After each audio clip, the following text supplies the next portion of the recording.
Well, good afternoon, everyone. Thank you so much for joining us today. The recent COVID-19 test results are up online. You can check that out at covid.sd.gov. I wanted to touch on some unemployment numbers and application processes. We are getting really high call volumes. We have a lot of folks that are calling in, signing in for unemployment. I want to encourage folks to be willing to fill out the applications online. There's no need to call in and to check on a claim if you do this online. We appreciate that. That will help with shortening our wait times on the call. And also, I just want to make sure that when you do get information from us, from our Department of Labor, that you do read all of that information. We are going to have some changes to how this process works because of the federal legislation that has recently moved through Congress. There will be a $600 addition that will occur that may have some programming challenges going forward, and that's why we want you to have patience. Make sure that you fill out all of the paperwork correctly, but you don't need to call back in to make sure that we have received it.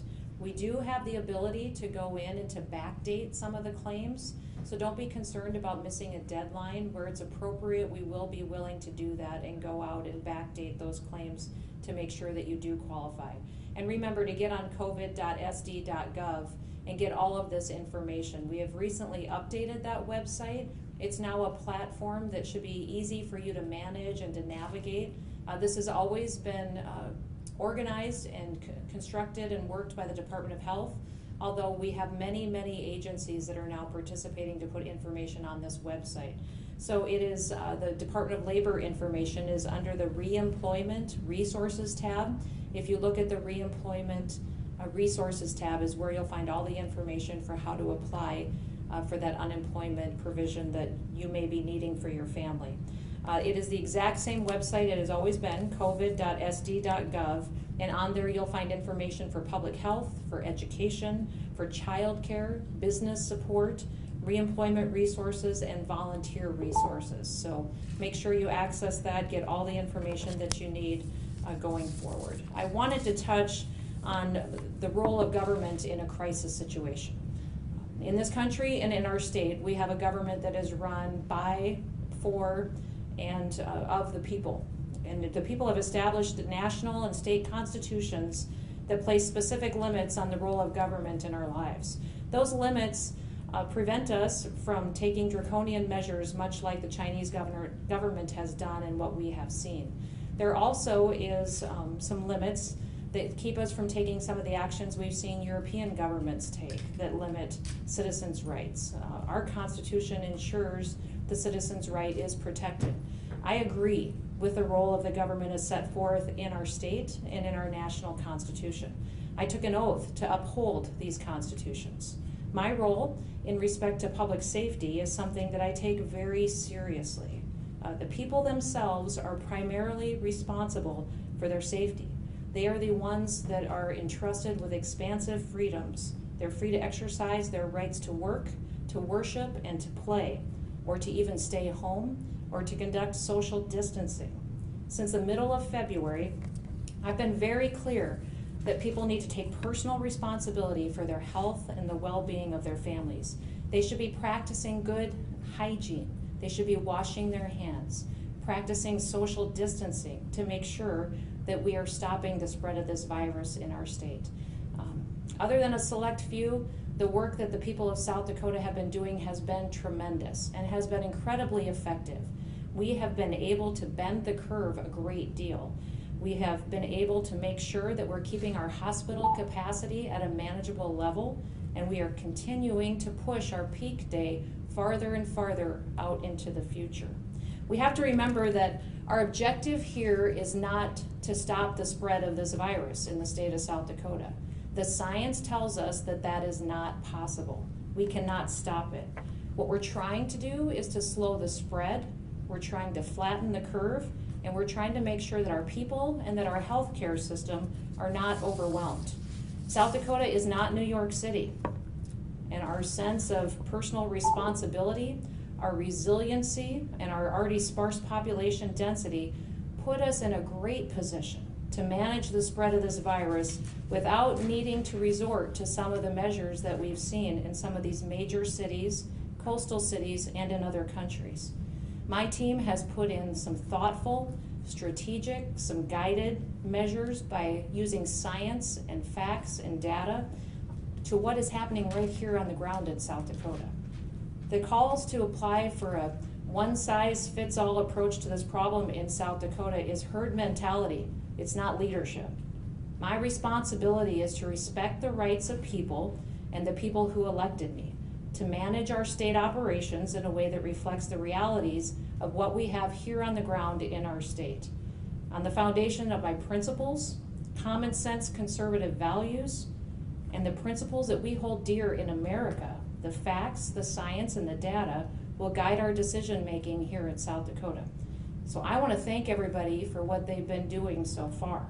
We will get through this. It's incredibly important that we continue to take responsibility for our families, that we stay home. If we're not feeling well, we call our doctor, we practice social distancing, and we do what we can to make sure we're making good decisions for our communities and our families that live right here in South Dakota. And don't get focused on national news, focus on what you see in your communities and what will really work to help slow down the spread of this virus and make sure we're making the best decisions for the people that live here. With that, I'll open it up for any questions that you may have for me.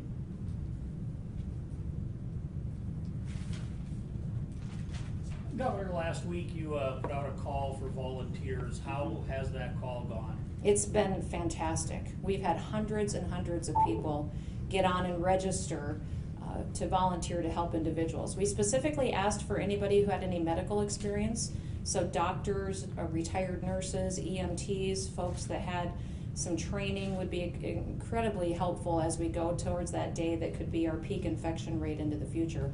But we also asked for other people that just wanted to step up and offer a pair of hands to help do some work or serve other people. And that has been amazing as well, to see the people of South Dakota be willing to go out on a limb and to take care of people in their communities has just been amazing. Thank you. The Trump administration is projecting that up to 240,000 people nationwide could die from this. How many people in South Dakota should we expect to die?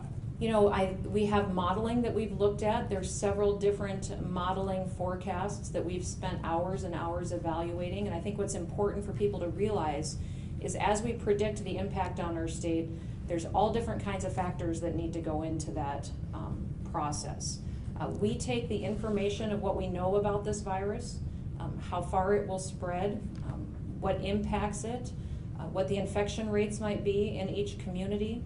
We also take into account our vulnerable population, what percentage of the people that live here in South Dakota fit that vulnerable population definition, how many have pre-existing conditions, how many are over the age of 60, 65. Then we look at our sparsity factor. What parts of our state are more vulnerable because there's a lot more people living close together. We look at how our way of life is conducted. All of those, there's many, many different factors that get put into a model to predict what could happen right here in South Dakota as far as the people that will get sick, the people that will become infected, the people that will get better, the people that we may not see get better. And so that's the challenge of this, is using all of those different data points. And if you forget and don't put in one of those different factors, it can completely change the model and the information that it gives you. So what we did yesterday is we spent quite a bit of time going through all the models that we've seen across this country, at what's happening, the studies that have come from what happened in China, what's happened in Italy, what's happened in Europe, even what's happening in New York City, using all that information, putting it into different models and trying to predict what's happening here in South Dakota. And the numbers we see are very encouraging. Because we're a state that is pretty rural and remote, because we have healthcare systems that are advanced and are helping us identify those vulnerable populations, and because the people of South Dakota have taken this seriously and really did work on social distancing and good hygiene, we've been able to slow down the spread significantly. There's even a factor in there that talks about doubling the rate of infection and how many positive cases that you have in your state and how often those numbers double what that predicts will happen as far as spread. For us, even just this last week, with what we saw for positive cases in the state of South Dakota, we believe we could have pushed out our peak infection date into August.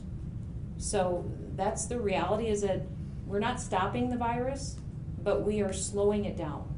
And by slowing it down, we're making sure we're not overwhelming our healthcare system by putting too many people in the hospital at one time, and also making sure that we're pushing it farther out into the future so we're better prepared with therapeutics and with different ways to help take care of people going forward. But I also know that every plan I put forward for this state has to be sustained.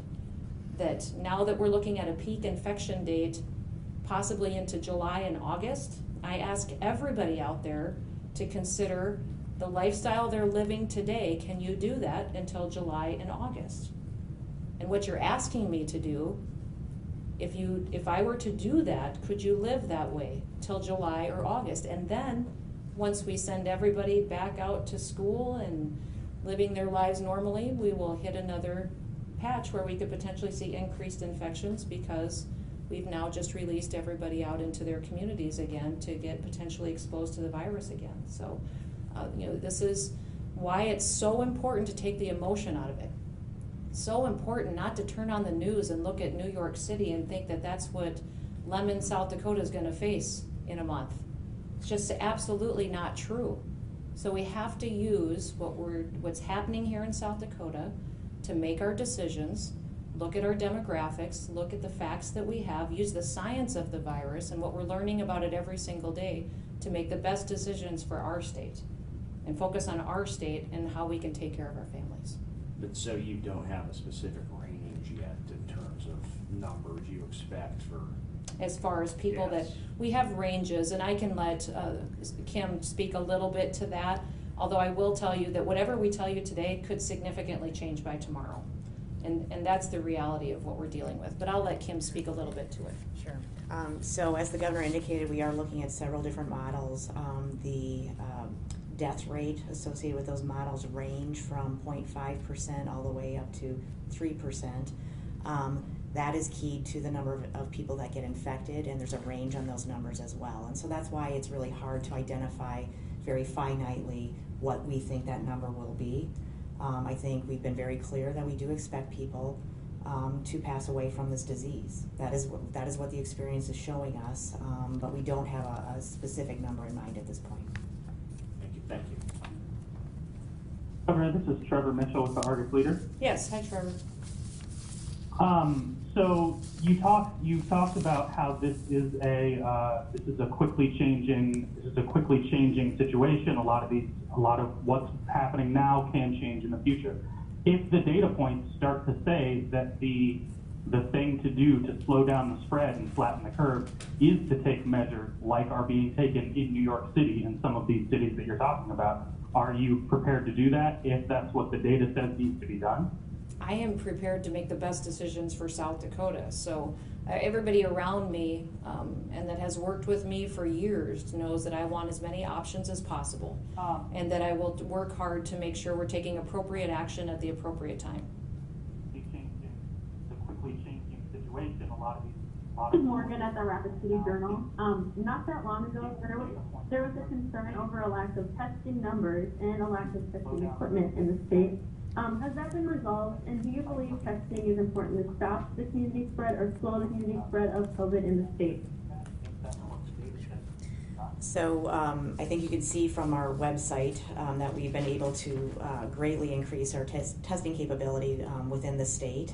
We have a large number of negative tests, really from commercial lab availability. The State Public Health Lab continues to be able to test our high priority populations, and we anticipate being able to do that into the future. Testing is a very important part of our response, and we're going to continue to do everything possible to get the supplies that we need to do as much testing as we can, while still using protocols to test appropriately. So the concern with the lack of testing and testing equipment has been resolved? We have enough to deal with this going forward? I think whether we have enough or not is a subjective thing. We have what we have. We're continuing to try to get more. We'd like to have more testing capability, and I think if you talk to any provider across the state, they would share that. And so we will continue to work towards that. Governor, this is Stephen Groves from the AP. Yes, Stephen. In a few different models I've seen, it factors in stay-at-home orders or widespread business closures, and it shows that without that there would be a spike in infections. Is the model that you are using not using that factor? No, it is using that factor and several others, including mitigation measures, but also demographics, vulnerable population, where they're located, population density, ability to respond, resources in that area. All of those are factors that also need to be considered. And in several of the models that we've looked at, not necessarily are all of those included. Can I follow up with that? Sure. As far as if there was direction from the president or from federal authorities to issue a stay-at-home order, would you do that? I think it was interesting that even when the president came out a couple weeks ago and told everyone to stay home for 15 days, the people of South Dakota dramatically responded to that. The president asked them to take 15 days to stay home, practice social distancing aggressively, and in South Dakota we saw a huge increase in the amount of people that did do exactly that. So my faith and trust so far in the people of South Dakota and their ability to take personal responsibility for their actions has been greatly encouraged the last couple of weeks. They've taken it seriously. Now we do have a few bad actors out there that aren't, and that is something that unfortunately, if I could legislate human behavior, I wouldn't need a Department of Corrections. If I could legislate human behavior, I wouldn't need a Department of Social Services. Half of the resources we have at state government wouldn't be necessary if I could pass a law and dictate exactly what people do. So I will use all the authorities and the power that I have and then the pulpit that I stand on, and I talk to the people of South Dakota to tell them that this is their personal responsibility with the freedoms that are given them by our state constitution and by our national constitution and protection of freedom of rights to make wise decisions that are best for their people and for their community. I will strictly make sure that I am following the commitments that I've made to the people of South Dakota and use the authorities that I have. But I also trust them to make good decisions as well. Governor, this is Jackie Henry with SDPB. Jackie? I have a question related to some clarification related to public health emergencies. Secretary Malcolm Reisman told me yesterday that's reserved mainly for small-scale individual non-compliance as it relates to quarantining and things like that. I wonder if you can clarify how the department or administration would be made aware of that non-compliance, and if that also extends to people who whose tests are still pending. So those intervention orders relate to known cases, so they do not relate to people that would not be known to be positive of COVID in this particular instance. We know if people are not compliant because we actively work with positive cases to ensure that they are self-quarantining, that we know what their symptoms are on a daily basis, that we're getting them in for testing if they do become symptomatic, and that they're continuing to comply with the medical guidance that they're given. So we know that here at the state level. If we were to have a situation of an individual not being compliant, I would of course share that that information with the governor, and we would proceed as needed to correct that situation. Thank you. A quick follow-up. So would that be how those individuals are reporting to the department? I'm not clear on exactly how you know that. So we check in with individuals on a regular basis. People will call us with information from time to time, and we will follow up on that. Our staff are very, very good at what they do. They work with people very effectively. Thankfully, most people, 99.9% of people comply and do the right thing. And I'm confident that for folks that aren't doing it, we have the ability to react. Thank you.